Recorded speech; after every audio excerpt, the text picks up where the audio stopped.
Some artists write songs, some artists perform songs, and some artists write songs so powerful that thousands of people will stand in a muddy field holding an overpriced drink, crying at lyrics they didn't understand 3 days earlier.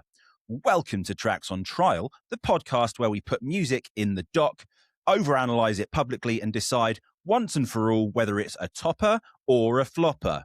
This week, we're diving into singer-songwriters who somehow became festival royalty, the artists who can command a main stage with nothing but a mic, a melody, and an audience ready to emotionally unravel.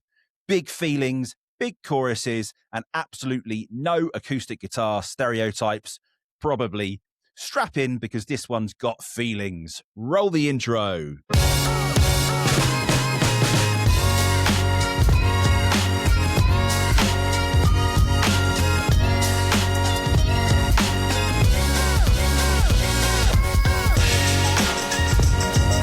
Before we get into today's episode, we should probably address the very large, emotionally intelligent absence in the room. AJ is not with us this week again. She's currently somewhere in Mississippi, completely cut off from civilization.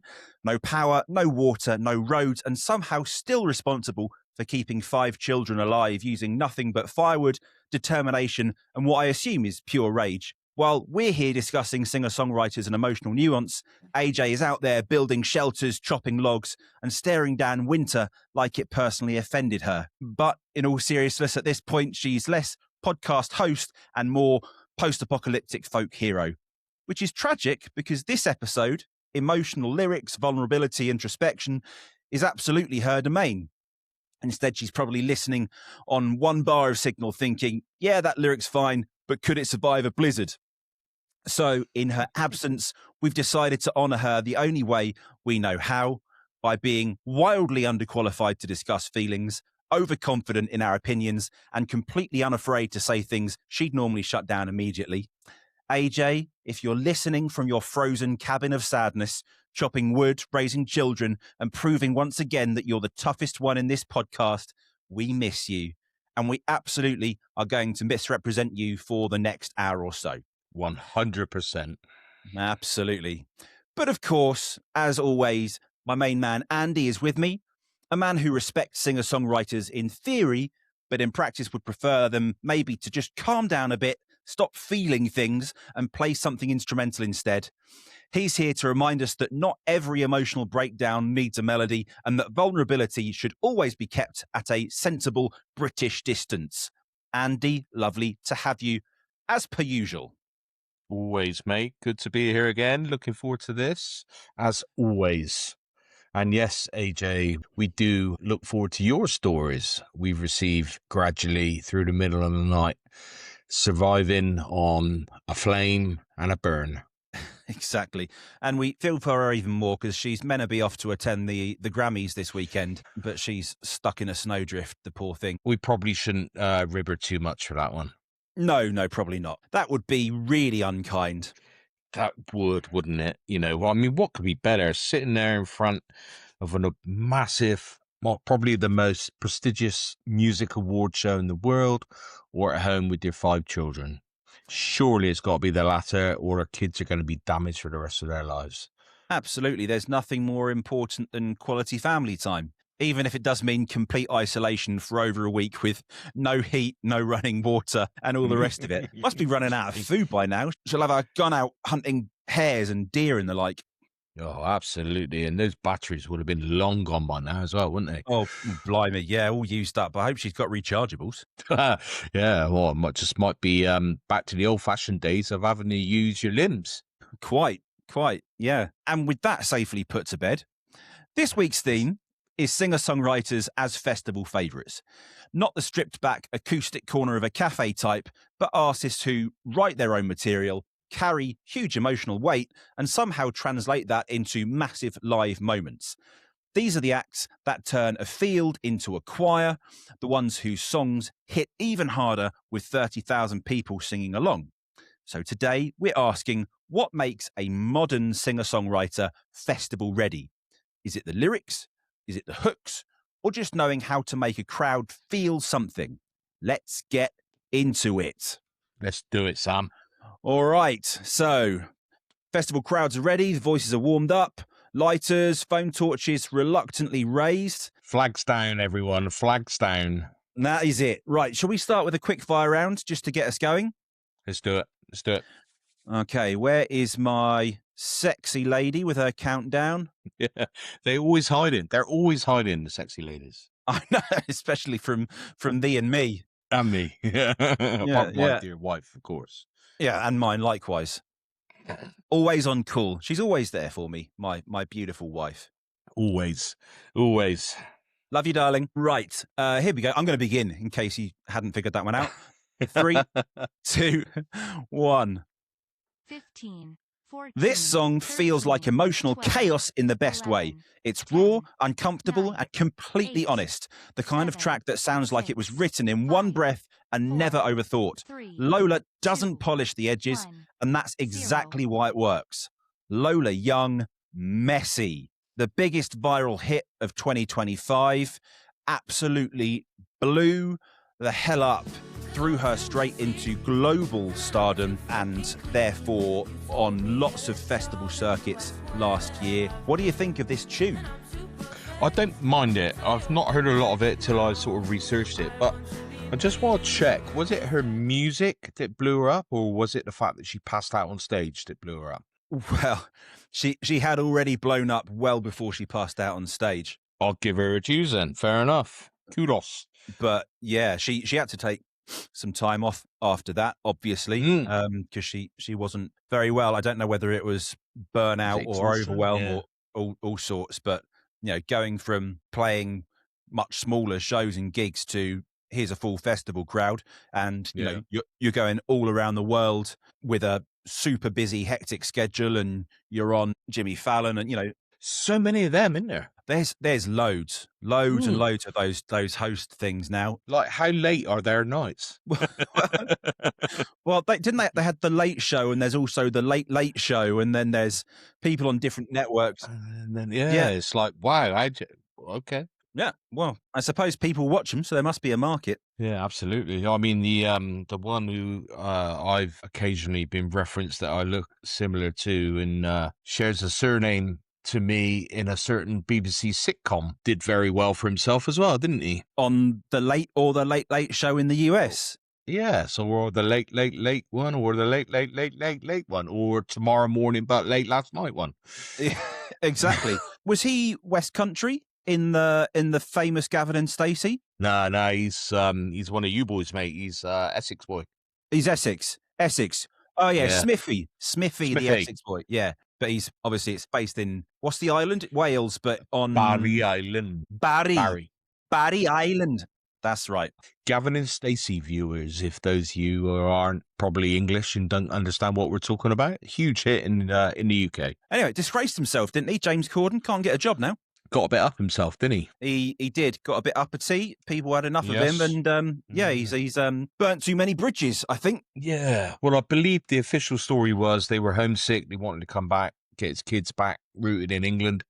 Then he did the finale of Gavin and Stacey, which went down very well. And apparently he's writing stuff with Ruth Jones again. So that's why he's sort of out of the public eye at the moment. So burn the bridges, or he's building more. We don't know. Which is code for he got sacked, I guess. Could well be. It's like, keep it cool, kids. Don't get out your own ass. His carpool karaokes were funny, though, for the most part. I did enjoy them. Yeah, some of them I watched. There were some which were a bit cringe, but yeah, some of them were pretty good. The one he did with Paul McCartney in Liverpool was good, and then he brought him out into a pub, and he did this gig to all these, like, how can I word? I'm not really worried about wording things right. All these dog bludgers are in a pub at 2:00 in the afternoon, and next thing you know, Paul McCartney's doing a gig in front of you in your local pub. Must be thinking, what's in this one? Oh, it pays not to work, kids. The pub only opened at 11. Yeah. And now I'm seeing Paul McCartney. I must be on the absinthe.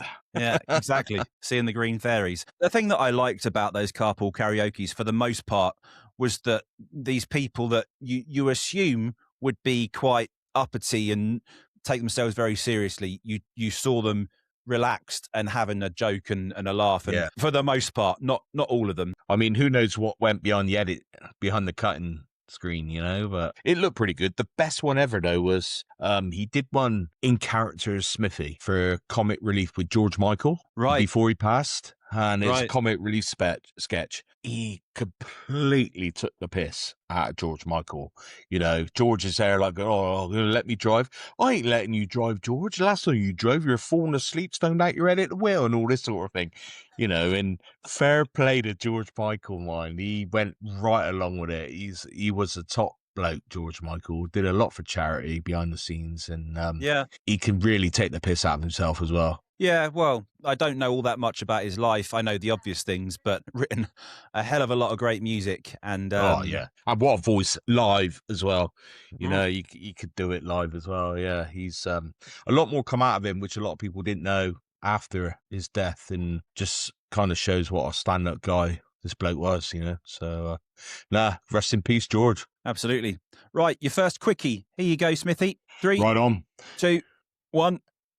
15. English 14, singer-songwriter 13, Sam Fender 12, released in 11, 2021 as the 9, lead single from his 8, second album. 7, Is his 6, highest charting 5, career single to date. 4, 17 going 3, under. Hit all 2, the 1, festivals last 0. year. Australia, BBC Radio 1's Big Weekend in Liverpool, and Coachella and Southside, to name a few. But really made a name for himself last year on that festival tour. And this song was a real big crowd pleaser. Get better. Nearly there. Yeah. Improvement from last week. I'll give you that. Absolutely. Yeah. Oh, I went so awry. I think I ended up in America with AJ. Well, your report from last week was must try harder. And perhaps Absolutely. this week it must try a bit more harder. Yes. We'll see what happens with the others. Exactly.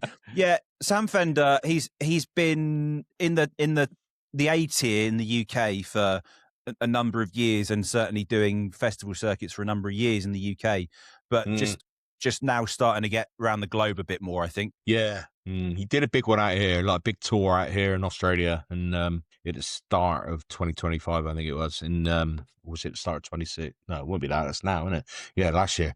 And very good reports. Crowds loving him. Pretty viral if you look all across the socials for his videos, and really making a name for himself, which is good lad. Not a massive fan. I haven't got a lot of his stuff, but it has enticed me to dive deeper with this and see what else he's about, really. Does he play a Fender though? It's got to, honey. I mean, you can't. Fender've got to be endorsing him. Got to be. I mean, imagine you rocking up with your Gibson with a name like that. That would be criminal, wouldn't it? It would. It got to be. I mean, it's just made, isn't it? But it would be funny if you're playing every other brand of guitar except a Fender. Exactly. I'm holding out for the big ones. Ooh.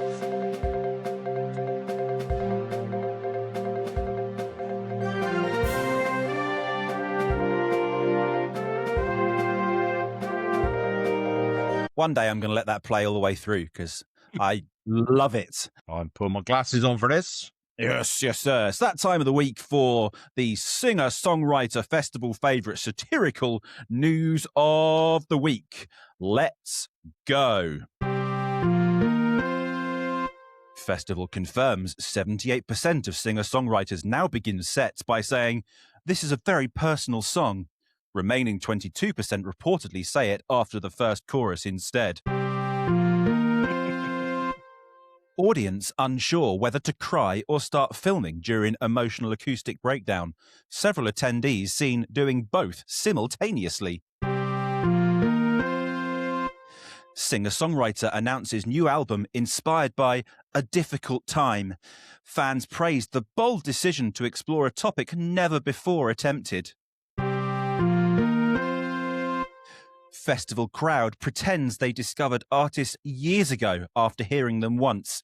Set reportedly followed by mass Spotify searches and sudden emotional attachment. And those were your headlines for the week. I can't believe those headlines. They need to just hold the press, stop the world, concentrate on those headlines, because that needs investigating more. Certainly does. Unbelievable death. The one that really cracks me is this one's a really personal song. This one's really close to my heart. Like, yeah, aren't they all? Come on. Yeah, with 10 points down you, they all are. Exactly. Interesting news this week. You ready with your long for me? Yes, let's do this. Let's be having you then. Okay, so we have gone a really different song from me this week. I had to have a look in and see which way I was going to go, but I found this song, and the reason I went with this one specifically, and I'll get through why and all that sort of thing now, but it reminded me so much of my current track of the series, Wet Legs Chaise Long. That for me at the moment is the track of the series. I still can't get enough of it.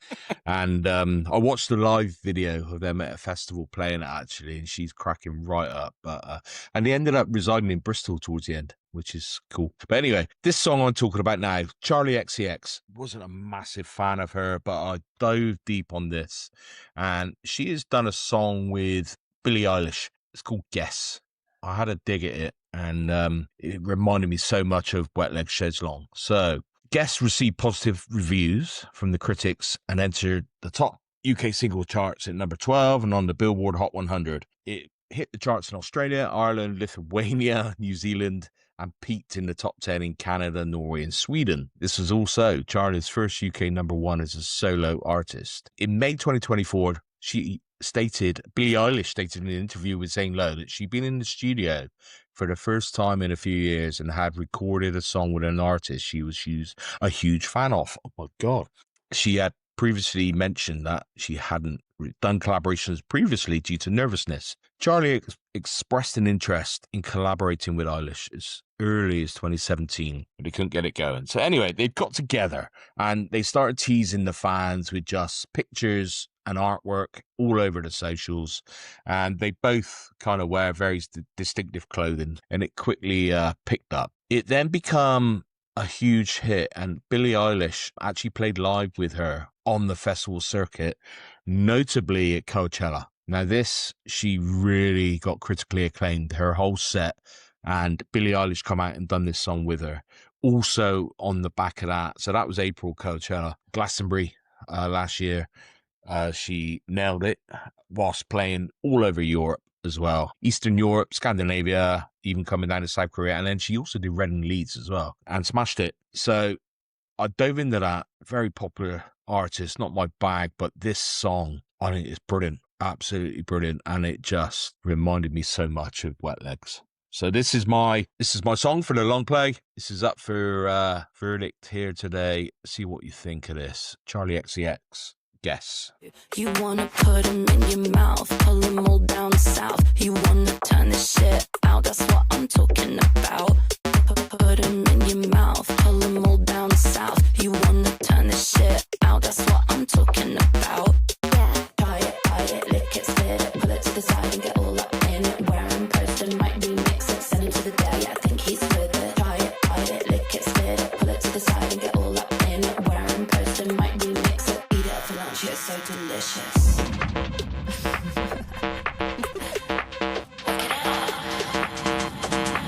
Don't have to guess the color of your underwear. Already know what you got going on down there. It's the lacy black pair with the little bows. The ones I picked out for you in Tokyo. I saw them when you sat down. They were peeking out. I'm gonna tell you right now, they're all I'm thinking about. Different. It's a bit ravey-davey a little. It could probably fit into that, but I don't know. I was surprised myself with actually liking that, but I think that's great. It is very ravey-davey, and you totally surprised me on it, that's for sure. I thought I might. I had to check in with you. I was like, is this the version that you want? Like, yeah, that's the one. Yeah, it's not a two guitar, bass and drums. No, it's not. Right. Anything else that you want to add, or shall I give you some thoughts? No, I think so. I think that's it. Like, say, reviewing her festival circuit, if you look at the reviews from Coachella, especially, it's her and Gaga who come out on top at that festival that weekend. It's too obvious to go with Gaga. So I went with Charlie XCX, and yeah, they were on a par with all the critiques, and also obviously nailed it at Glastonbury as well, which is probably, if not the highest, most popular festival in the world. So yeah, arguably so, if not in the top handful. Okay, so let me give you my thoughts on this. First thing that I need to say is I dislike Billie Eilish, and the reason that I dislike Billie, it's nothing to do with her personality or anything to do with her as a person. I just don't like people singing but not singing, and everything she does is just it's just like, oh, just fucking open your mouth and make a noise. yeah, Like, and I don't see the talent in that kind of singing. Like, if you're not projecting, then you're not putting in effort. And blowing up and being one of the world's biggest pop stars on zero effort vocally annoys me. Yeah, I don't know enough about her and any of her stuff, and it's only purely coincidental that she's on this track, to be honest. Charlie XCX is slightly different in that I do respect how she writes and works with lots and lots of different people, and I think that's cool. It's kind of become what she's almost synonymous with. She doesn't have all that many songs that are, just outright her tracks. It's normally her with someone, a bit like a Calvin Harris or a David Guetta or Avicii Mark or Ronson type thing. Yeah. Yeah. They write songs, but it's for somebody else or with somebody else. Yeah. And I think that's an interesting route to take as a writer, because you're not necessarily writing stuff that's on brand for you, although you are considering your own brand, but you're thinking about how someone else's artistry or voice or tone can be combined into a record that still does work with your personal brand as well. So I think that's cool, and I respect that. I still don't like her music either because I find it boring, but I respect her more artistically. I still respect Billie Eilish as a person, as an individual. I just don't like how she sings. Yep. Just to be clear, there's no personal beef here. They're going to be going wild in the comments, going, "You're a grumpy old fart. What's wrong with you?" Oh, I fucking hate her. No, I just want to leave a pause in, so that'd be a reel for next week. Andy hates Billie Eilish. Dun, dun, dun. No, I don't know. Again, I don't know enough about her. And if, as I said earlier, same with Charlie XCX, don't know a massive amount about her. This is probably the only song this last week I know. So, but yeah. Anyway, carry on. Sorry. So, on to the song itself, which is the only thing that's relevant, really. I see how you're sort of tying it in the same lyrical category as Chaise Longue, in the sense that the lyrics are kind of ridiculous. Makes me sound like a complete prude, but I find it really vulgar. Really? And like, I'm not against dirty humor and I'm not against tongue-in-cheek stuff. I kind of just don't see the point of this song, because it's just there to be provocative. It's definitely not about personal experience. It's just a marketing spin to try and get people talking about, whether they're actually hooking up or not, because Billie Eilish is gay, but Charlie XCX likes men, but are they really pulling each other's knickers aside and all that? And I'm just like, oh, give over. It's just a spin. I saw the video and it was a little bit like that, teasing you on, but I didn't realize that. But if they did that, what you just said then in the video, you got a winner. Yeah. I'd watch it. Yeah, maybe so. So lyrically, I know it's a pretty one-dimensional lyric, like what you see is what you get. So it doesn't have any depth. The purpose is to be provocative. So I then look at the rest of the song and what's the rest of the song doing, and I think I'm not that interested in the song either. It's all right. And then you get to the big drop at the end and it goes really heavy. And that's the moment when your crowd goes totally bonkers at a festival. So I see how it would go down well, in your rave tent in a festival or whatever. Like I get it. It hits the brief. It's just not a song that I personally would ever want to listen to again, nor would I want to listen to it at a festival. But that doesn't mean it doesn't hit the brief, because it does hit the brief. So I tell you where I am. I think that were AJ to be here, she might think differently to me. And I think she would like that. Yeah. And I'm therefore going to give you AJ's point and give you un point. Un point. Which feels really mean, but I do have to let my heart come across a little bit. So it's not a full flopper, but it's a semi. So AJ's voting up and you're going down. Is that what we're saying? That's what we're saying. Yeah. Okay. I thought I was on a winner with that one. Yeah. See, you don't fully know my ins and outs just yet. Don't know what a prude I am, you see. Exactly. I mean, seeing how close it is to Wet Leg, I thought he's bound to go for this. Yeah. There you go. Not for me. Okay. All good. Ooh. Okay.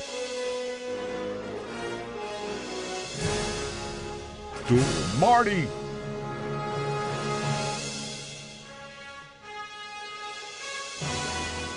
What a tune that is,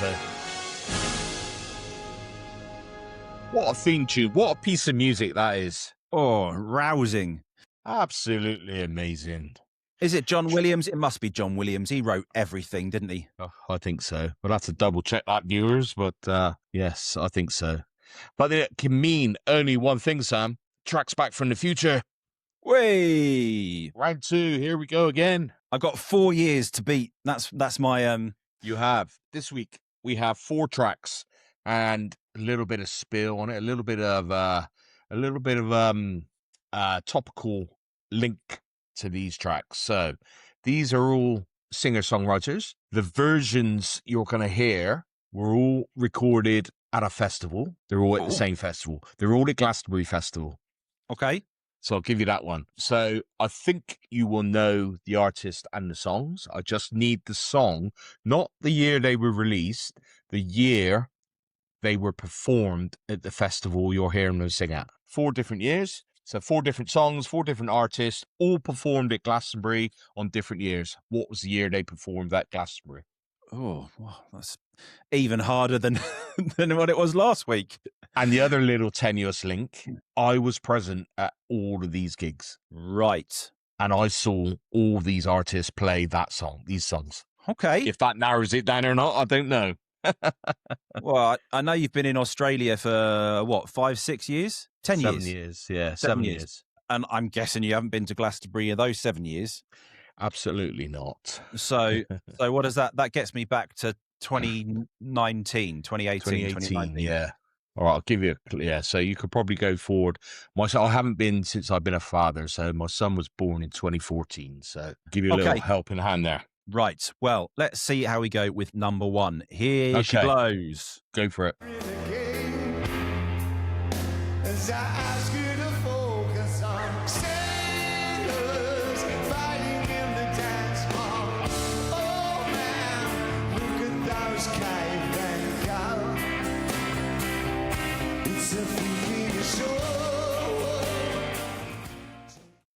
What a song. What a song. What an artist. How many different times he reinvented himself and incredible. Went through different styles. Obviously, the one and only David Bowie, Life on Mars, who was from just down me. When I lived in southeast London, he was a Bromley boy. I lived in Sydenham, same borough, Lewisham. And that gig as well was just possibly one of the best gigs I've ever witnessed. Yeah. He come out there and played that, and he was renowned for not doing too much of his back catalogue. He come out and played everything. The Ziggy years, the glam rock stuff, everything. He did the lot, 2.5 hours of just sheer, oh my God, this is unbelievable. Iconic. Obviously, Pyramid Stage, headline slot, was it? Yeah. Yep, Saturday night. Wow. Okay, so what year was that then? Obviously, he's been dead a while, so I can't remember what year he died, but I think I was I still working at the was I still working at the Brit School when he died? Maybe. I mean, he's not been died decades, has he? Yeah, I was going to go 9, roughly. 10 years? Yeah. Okay. So, I'll give you another little helping hand. These 4 tracks, none of them are in the 19s. well, I wasn't going 19s. I was going to everything. say 2005. How's that? Unlucky, not bad. You're 1 out on your 4 though. The year was 2000. All right, 1 out. So 4 is still your closest. Okay, here we go. Number 2. All right, number 2.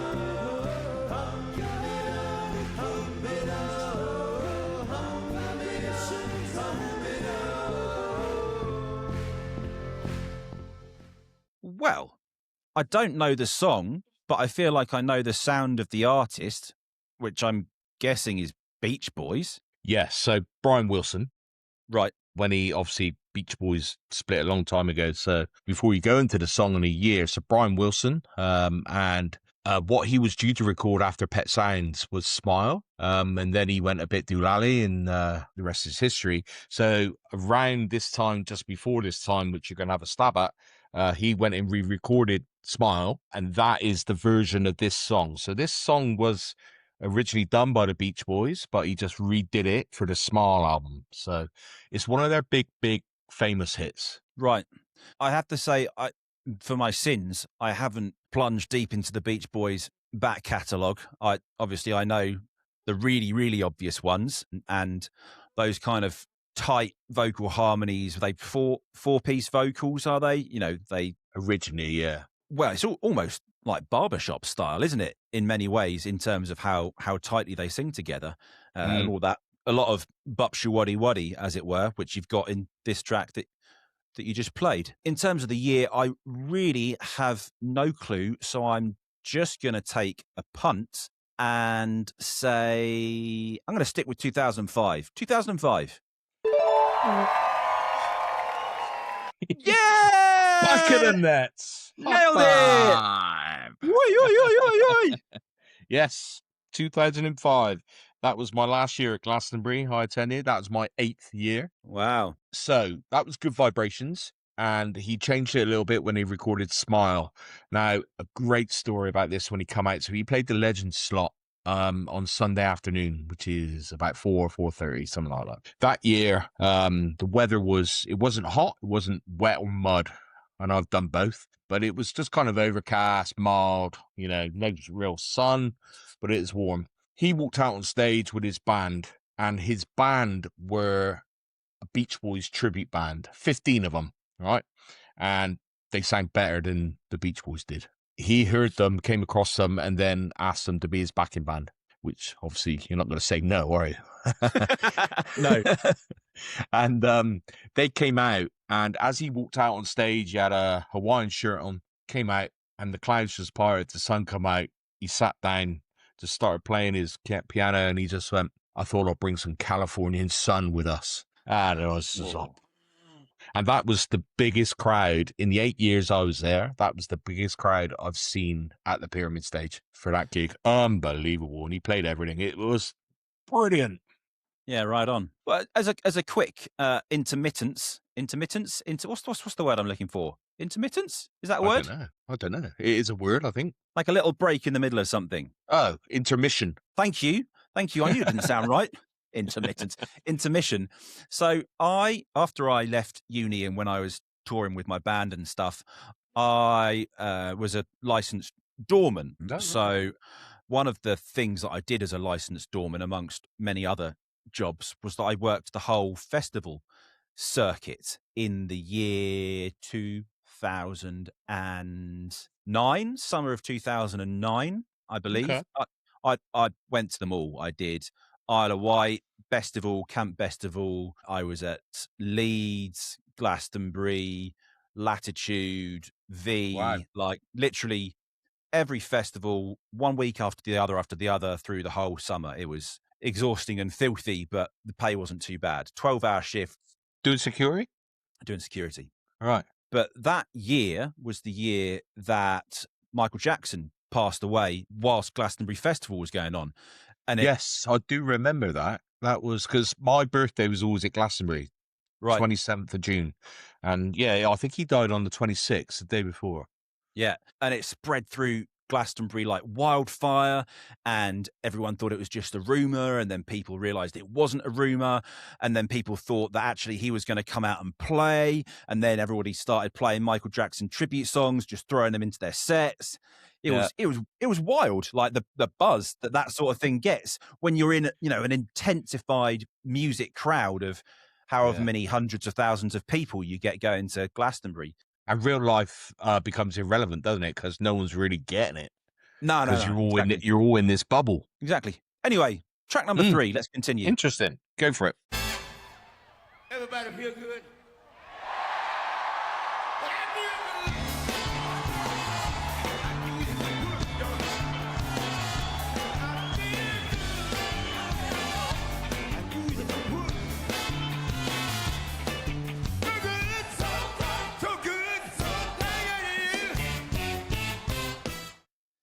Oh, man alive.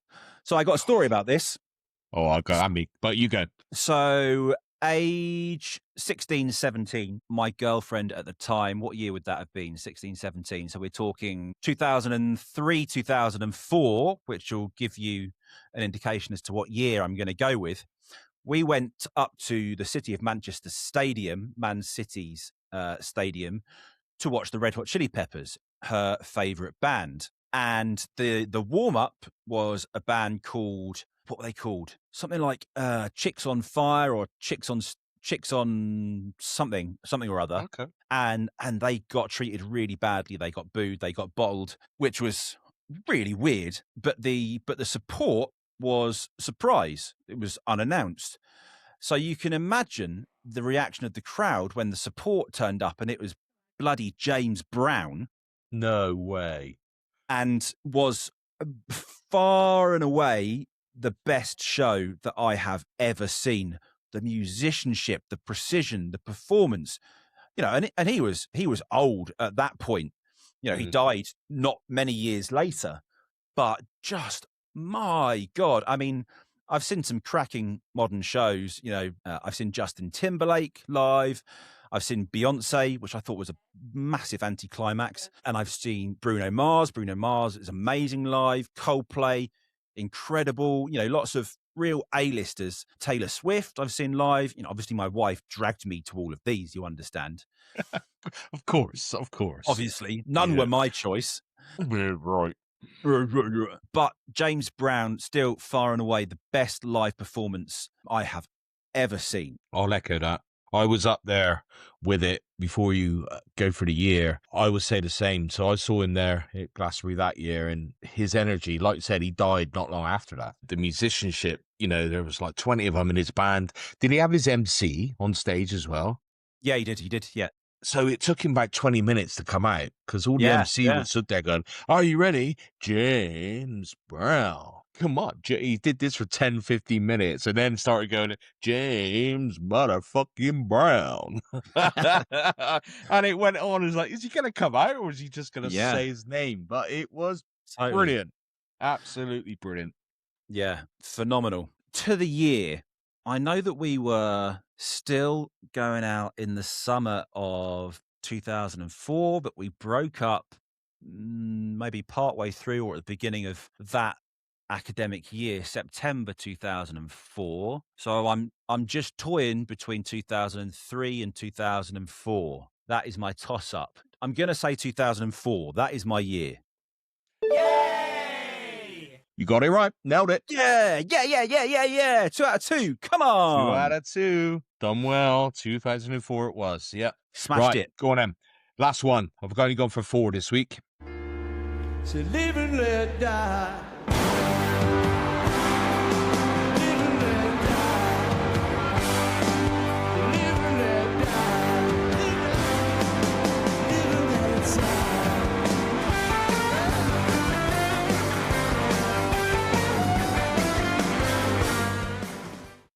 Oh, what a tune. Oh, That is amazing song. Used What to a play tune. that in the cover band days. And even one year when I put the festival on, I used to do in my local pub, had the pyro as well for that. Wow. What a show that was. So, yeah, Oh, amazing. And Yeah. to see a real life Beatle was just... Yeah, I bet. Jaw to the floor kind of stuff. As an aside, what do you think of Guns N' Roses' cover of this? I thought it was all right, if I'm honest. I thought they did all right with it, considering they don't do all right with a lot of things. Well, Axl Rose's voice doesn't do a lot with a lot of things. They did that cover when they were in their absolute prime, Yes, they did. So- And the same with they did Knocking on Heaven's Door pretty around the same time as well, didn't they? But yeah, I thought they did well with this. To be fair, Guns N' Roses, I thought they absolutely nailed it. Perfect song for them. Yeah. I mean, there are two styles of cover. There are the styles of cover where you're like, the original's amazing, we're not going to fuck about with it. And then there's the style of cover where they're like, we're going to fuck about with it a lot. And, and they were really like, no, this song is to be respected. We'll do it, but just, with our instrumentation. They just slashed it up, didn't they? Basically. They just slashed it up. Yeah, exactly. And let him loose on it, which, it's the perfect song to let a lead guitarist go mad on it. Yeah, there's not a lot of singing on it, so it suited Guns N' Roses quite well. Yeah, there was a lot of opportunity for Axl to be tearing around the stage in his tiny little spray-on leather latex shorts. Yeah, and his boxer shorts. Yeah, they were great, mind. The funniest thing while we're talking about Axl Rose was that when they played the Freddie Mercury tribute gig so Freddie Mercury died in 1990, I think. So it's 1991 or 1992. Queen put this gig on as a AIDS, HIV awareness gig. And Guns N' Roses were touring the UK and they played. So they come out and done their bits, whatever. And then I cannot remember. It's Bohemian Rhapsody. Slash and Axl Rose come out on the heavy bits on Bohemian Rhapsody, and Elton John was singing the other bit. And then right at the end, when it comes to the end of the song, when nothing really matters, Elton John's walking. He puts his arm around Axl Rose, like proper cuddling him. Axl Rose is in his boxer shorts and just, it's like, I really don't know what to do. I don't think I need to say anything else, listeners. You're getting my drift because I'll get into a lot of trouble and I don't want to. But yeah, his face, if you watch that clip back, he's just like, what do I do? Elton John's practically giving him a bear hug. He just doesn't know what to do with himself. It's so funny. Right. Well, I'm sure I'm right in saying that Paul McCartney has graced the Pyramid stage more recently than this performance. Correct. But I am going to give you the year 2001. No, 3 out. I tricked you here, mate. It's the same year as James Brown. Wow. 2004. Yeah, that was so. Paul McCartney. I was at that gig. Paul McCartney could sing then. His recent performance, which was 3 years ago, maybe 4 years ago. He's he's one of the greatest ever songwriters ever lived. But he's lost it, unfortunately. So not his ability to write songs, but his ability to sing live. He's an 8-year-old man, isn't he? Yeah. Well, it is what it is, man. That just goes to show how much some of these living legends just live and breathe for it, because there is absolutely no need for Paul McCartney to still be out gigging and writing songs and playing, but it's just printed into his DNA, in his blood. Like he can't live without it. And probably the moment he stops, he'll cop it. Bit like people like Sir David Attenborough, for example. The moment he stops going and trekking through jungles and deserts, he'll cop it as well. Very true. He's just got the most soothing voice in the world, though, hasn't he? Oh, just read to me any time, David. Yeah, send me to sleep, my man. Send me to sleep. In the nicest way, in a good way. In absolutely not in the Elton John, Axl Rose type of way. No. Okay, that was Tracks Back from the Future. Moving on to a quick fire. What a segment, though, Sam. What a segment. Tracks Back from segment. the Future. We're loving that. 50% hit rate as well this week. I don't think I'm ever going to beat that, so I'm going to commend myself for this week. You're doing well. We're going to have a quick fire now, though. I'm going to go. So let me turn my lady down. Here we go. 3, 2, 1. 15, This is smooth, 14, soulful, and 13, effortlessly cool. 12, Olivia 11, makes 10, subtlety feel powerful. No big 8, tricks, no over singing, just immaculate control 5, and emotional 4, clarity. It's the 3, kind of song that 2, sneaks up on you and 1, refuses to 0. leave. And this is the beautiful voiced Olivia Dean. And I went with Dive off her first record. I think it was the biggest song off her first record. Her second record is out now and gone global, absolutely enormous. But thought I'd go with a record off her first track. I believe her performance on Jules Holland was one of the things that really made people stand up and go, whoa, this girl's got summit. And, all sorts of comparisons to Amy Winehouse in terms of that soul, slight scraggliness, but just real sentiment and heart in the songs. It's happened pretty quickly for her, hasn't it? Yeah. Just like you said, out of nowhere. And that is the beauty of Jules Holland and his show. It can do that to artists. Look at Katie Tunstall.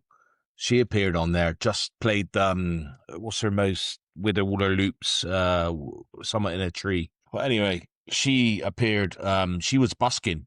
One of the producers, I believe, she was on the circuit and where she lived and everything, but one of the producers heard her. Black Horse and Cherry Tree.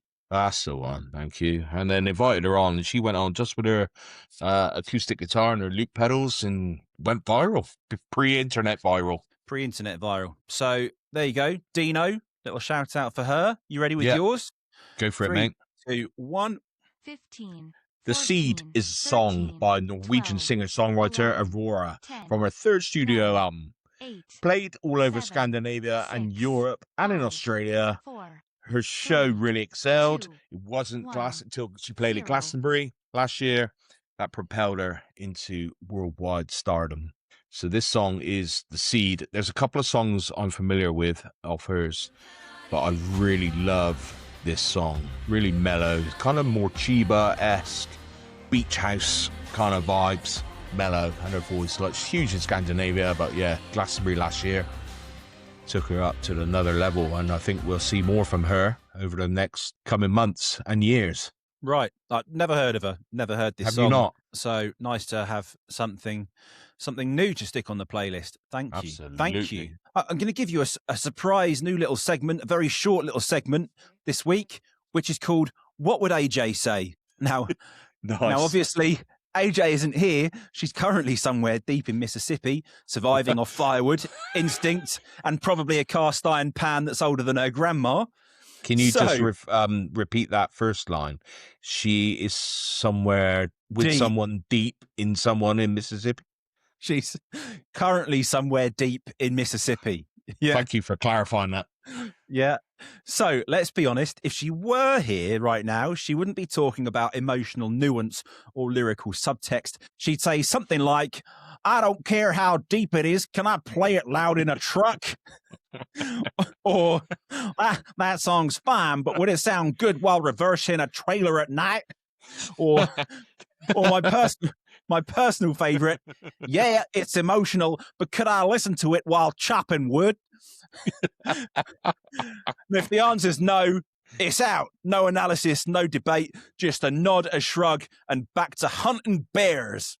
So, and the other one is, I could put that on my playlist, but I won't put that on my playlist unless my son says put that on my playlist, and I'll put that on my playlist, but I won't put that on my playlist unless it's on my playlist. Exactly. So there we That was go. a bad American accent. It was, well, not as good as mine, but I think mine was still pretty poor. Oh, it's funny though. Nearly as good as my Michael Caine one last week. Yeah, exactly.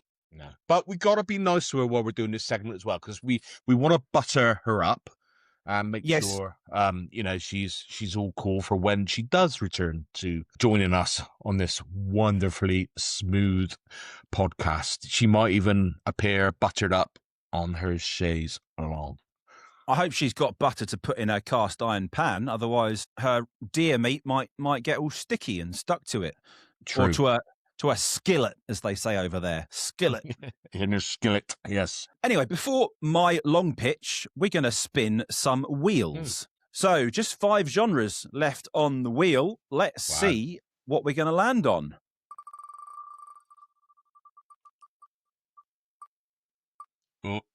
Oh. There we are. Next week. Traditional, fusion, new jazz, modern hybrids. So we're on jazz and blues. Anything under that under that heading. Traditional Okay. takes you all the way back as far as you like. Fusion, new jazz, and modern hybrids. Interesting. Beautiful. That is interesting. All right. So that is our genre.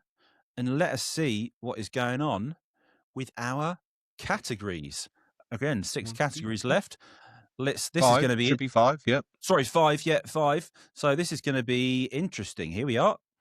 This could be interesting or heartbreaking. Oh. Uh-oh. Oh. Oh! A soundtrack.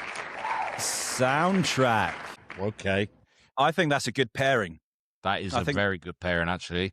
I think that's going to be I've already cool. got a few ideas. Yeah, that is good. Imagine if that would have landed on the local underground. I might have been a bit stuck then.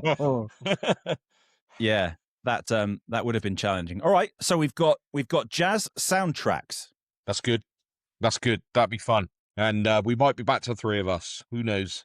Let's hope so. Let's hope AJ's thawed out by next week. Exactly. She might have received that hairdryer and shovel by then.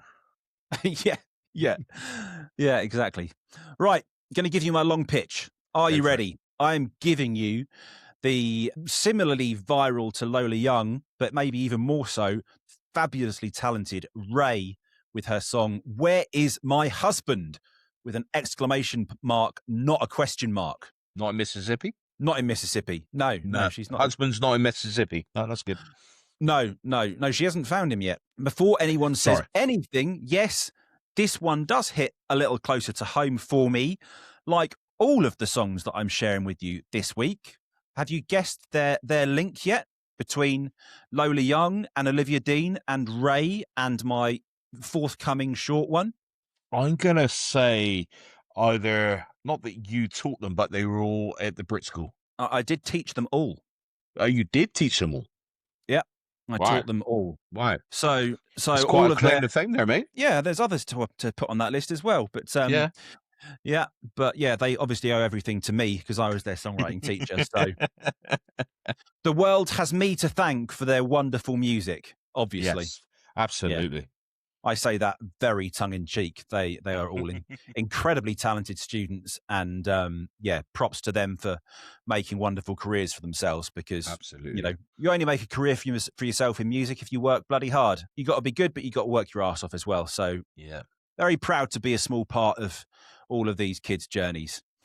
Anyway, this song, this is where you really hear why RAYE is different. I mean, her first album was remarkable, and her journey to that point, ditching her major label because they wouldn't let her express herself, going totally independent, and then thinking, that her album would do very little for her, and then how much it exploded was a real shock to her. But Where Is My Husband is not chasing a hit. It's not trying to be anything especially mainstream. It's theatrical, it's uncomfortable and deliberately awkward in places, and pulling from jazz and soul and musical theatre and modern pop, but it never settles into something easy or predictable. It's got so many different vibes and guises, and it's cool. Lyrically, it's obviously very bold in a way that you don't hear very often, with a very clear message exploring expectation, a bit of loneliness, pressure, identity, definitely with a strong sense of humor that just cuts deep and shows vulnerability, but with this funniness and painfulness and self-aware in a totally unfiltered way, which is just RAYE. Like, she's very unfiltered. She speaks very openly.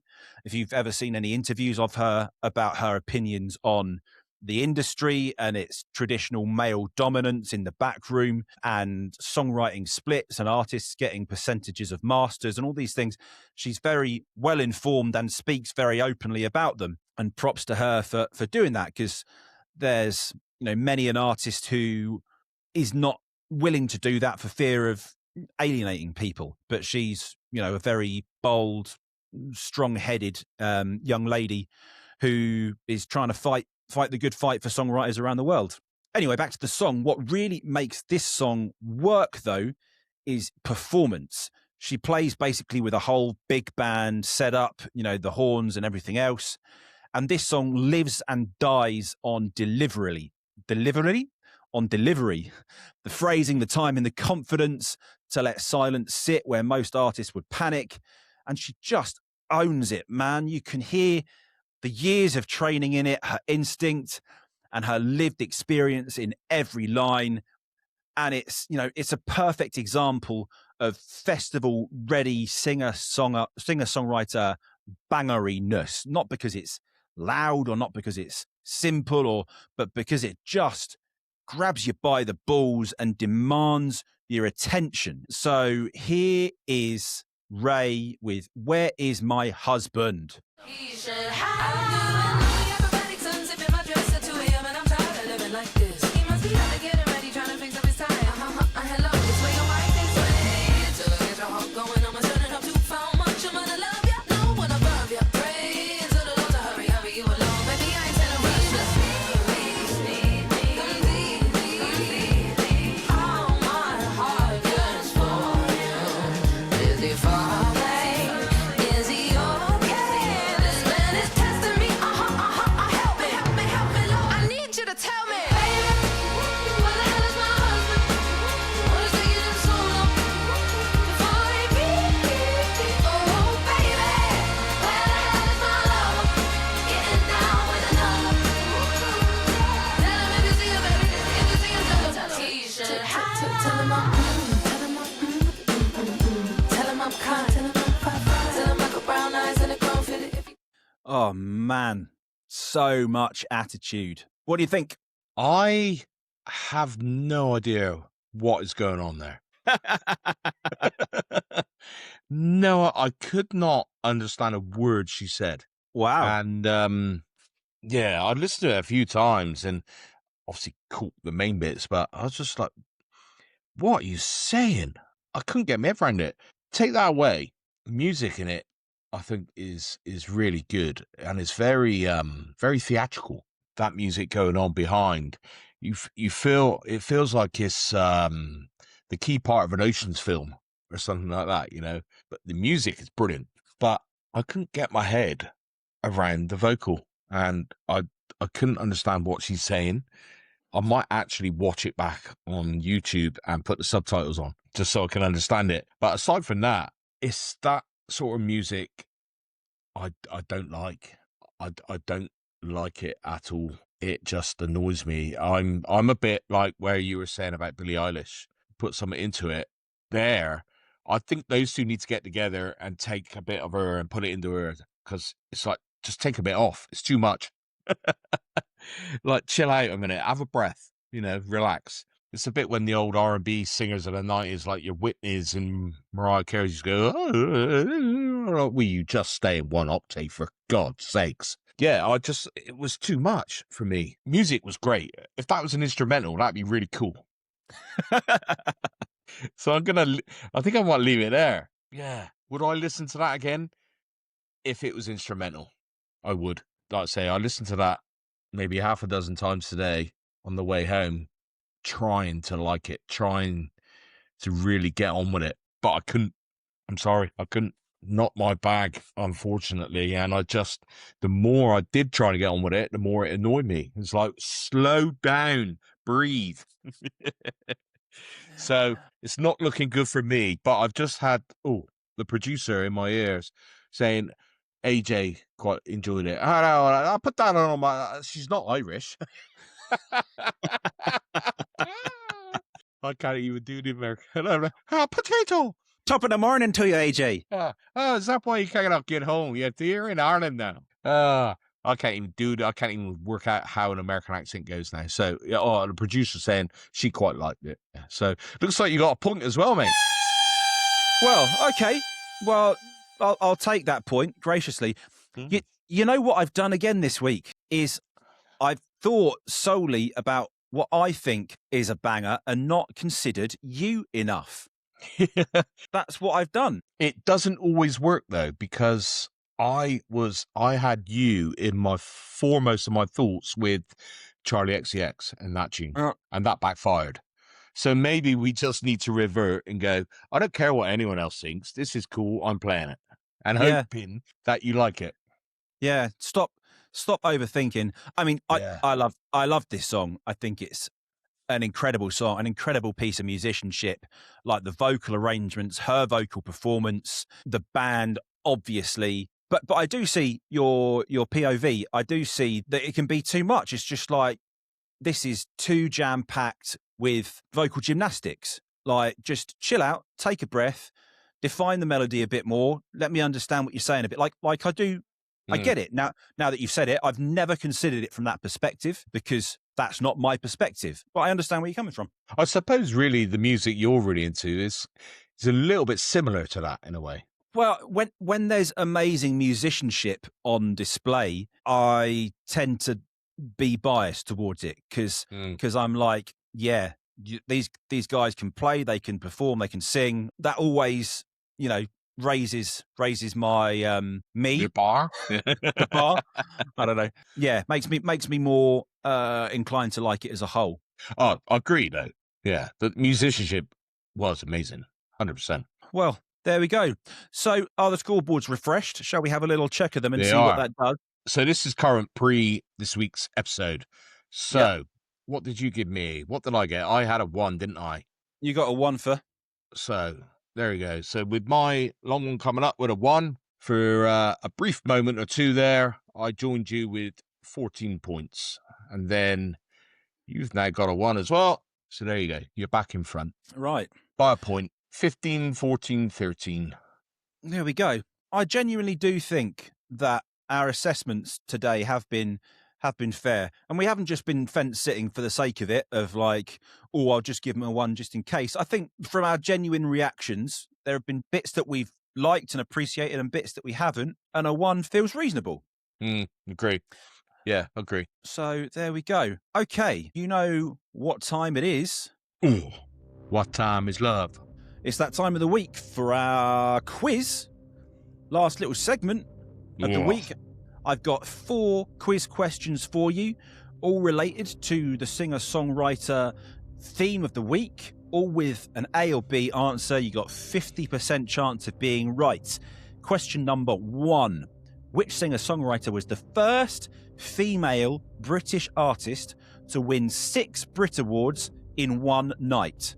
Was it Adele or was it Raye? I think that's Adele. You think incorrectly. It was Raye. How many did she win in? Adele, I think Adele got 5. Okay. But Raye topped her.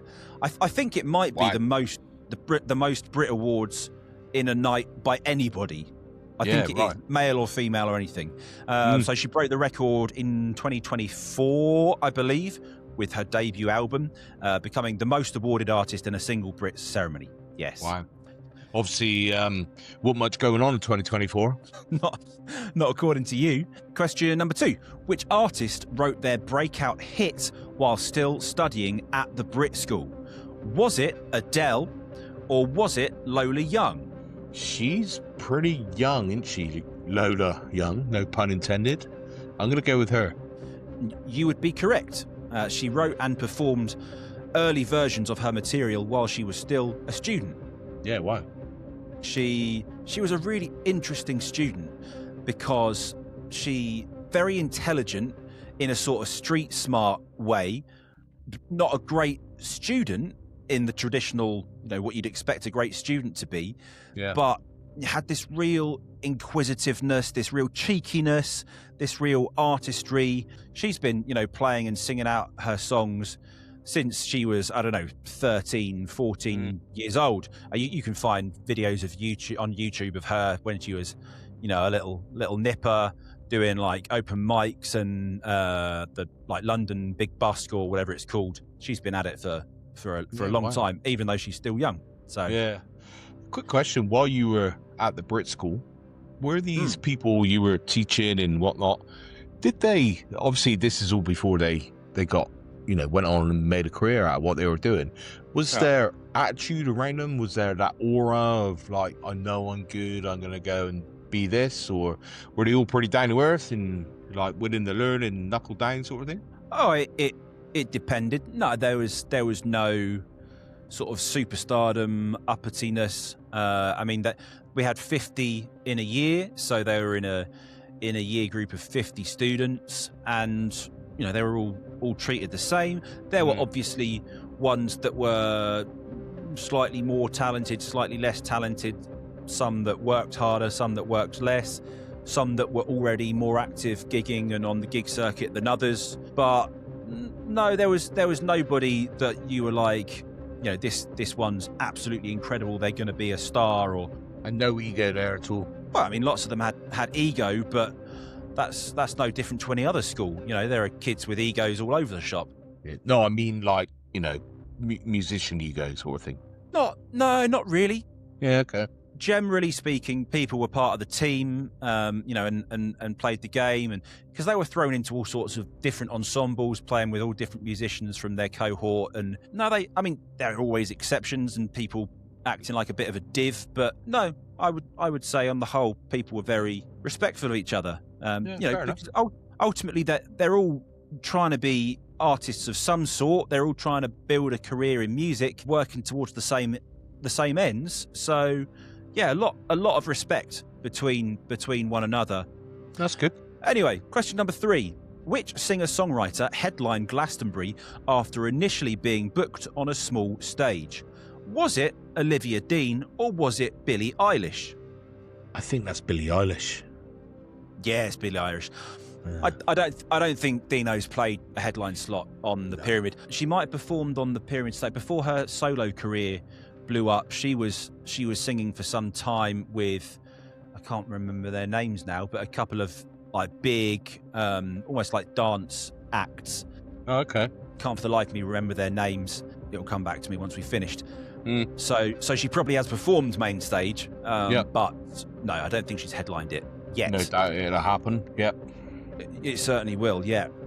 Question number 4. Which of these artists is known for writing almost all of their own material with minimal co-writers? Is it Jade Bird, who is my 4th student and my final quick pitch, or is it Dua Lipa? Dua Lipa. It is not. It is Jade Bird. Jade Bird, oh, she rocks, man. She's heavily involved in writing her own songs, often solo or with just a single collaborator. Jade Bird was one of the students that missed the most school because she was just gigging all the time, and she was AWOL a lot. And out on site learning the trade.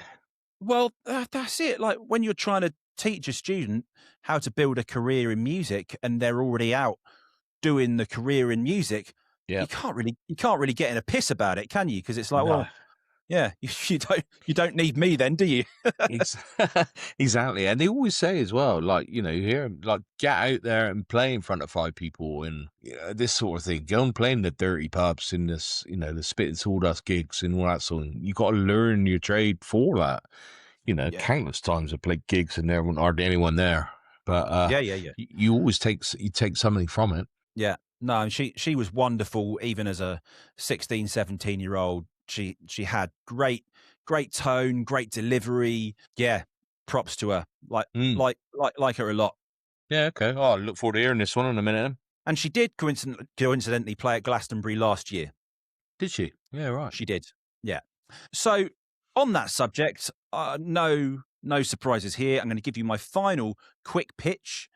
If I find my countdown again, 3, 2, 1. Seamlessly in. 15, 14, This one's 13, all attitude, 12, big energy, 11, sharp lyrics, 10, and zero patience 9, for nonsense. 8, Jade brings grit 7, and confidence 6, in a way that feels 5, completely natural. 4, It's singer-songwriter music with 2, teeth, and it 1, absolutely 0. rips live. This song is Jade Bird. It's called Uh-huh. Love it. I look forward to. I haven't heard it fully. Heard clips, just so I can be up to speed for tonight. But I didn't mind it.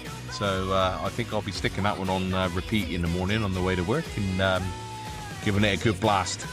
Yeah, you'll like it. You'll like that record, I think. It's proper songwriting, but not overdone musicianship like RAYE that you disliked. But it's attitude. She's got grit in her voice, but it's also like she's heavily influenced by the country scene. Like she spent a lot of time, I know, out in the US in Nashville and taken a lot of influence from over there as well. So yeah, I genuinely think you'll like her music. Yeah, I'll dig that one out tomorrow. You ready with your final quick pitch? Here you go. Yes. 3, 2, 1. 15. In a career 14, spanning 30 13, years, Alanis 12, Morissette made a 11, triumphant return 10, with a 9, career spanning set 8, at Glastonbury in 7, 2025 on the 6, Pyramid stage. 5, Her performance of 4, her standout 3, song, Ironic, 2, was especially 1, a crowd-pleasing 0. highlight as she showcased all of her hits from her debut album and the rest of her back catalogue. Absolutely love this tune. Oh, my goodness. And, you know, I remember when this came out, I think it was 93, I think it was, 94, something like that. It's before Britpop, but, and the video, this was in the days of, like, MTV was quite active still, and The Box, I don't know whether you remember that, on cable TV, they had a program called The Box, and you used to ring up and select the video, and it would play a video. Okay. It's brilliant at the time because obviously, you know, way before the internet, this song, this video, I can see her now with her beanie in her car and probably looking like what AJ looks like now. Does look quite similar to her, actually, doesn't she? Maybe a bit warmer and less chilburns on the bum. This song was just huge. Absolutely huge. And that whole album, Jagged Little Pill, was a great album. I love that 90s sound that some female artists had. And obviously, Alanis Morissette, like Sheryl Crow, Meredith Brooks. Brooks. Just a great sound. Like female, Sheryl Crow. Yeah, loved her. Female singers with attitude. It's like, you know, the 90s version of Janis Joplin, who I still think is one of the best voices in rock and roll. Like, just, you know, just women really giving it some, but with a proper song. Love that. No, absolutely. And there was an element of kind of like a grunge, because it was coming out of grunge, you know, that era, 93, 94, before Britpop hit. And kind of like the genres were, you had the Manchester sound still going on, like the Spiral Carpet, Stone Roses, and all that, Happy Mondays and all that sort of going on. But there was nothing kind of fixated like over on the West, in the West, like the States, it was still all about the grunge thing. Yeah, Britain was moving on into the Manchester thing, coming into Britpop thing. But you had these girls like Alanis Morissette's Canadian, but like you said, her, Sheryl Crow, Meredith Brooks, and there's a few of them coming out. There was a grunge twang to it, but it wasn't full on grunge, and bringing it out of that era into what then become, Britpop, but that guitar based rock and roll for the women. But it was definitely the American kind of sound, wasn't it? Because 100%. Because over this side, the closest you kind of get to it in that 90s field would be like maybe Texas. Yeah. Garbage. Garbage was more rocky. Yeah. But like over in Australia, obviously you had Natalie Imbruglia, but they didn't, you know, they weren't as rocky as. No, it's edgier, wasn't it? The stuff in the States, like Alanis Morissette, is a lot more edgier. Although I do have a lot of time for Texas and Natalie Imbruglia. They have some great songs, mind. Agree. I'd love to be able to see Natalie Imbruglia in Texas. That would be a phenomenal sight. Yes, absolutely. Right, well, we've ended up banging on for a long time today, so... We have. We've had a good old natter here, mate, haven't we? We have. Hopefully we haven't put anybody to sleep, but that's the verdict then. Some songs have earned their place on the main stage, some reminded us that connection matters more than complexity, and some probably work better when you've been standing in the sun for 6 hours. As always, this has been Tracks on Trial, where we argue about music so you don't have to. If you enjoyed the episode, follow and share, leave a review, all that stuff. Let us know which singer-songwriter you think owns the festival circuit right now. And AJ, if you're still listening from your frozen stronghold in Mississippi, we hope the power's back on soon. Looking forward to you thawing out so you can give us some abuse back. Court adjourned.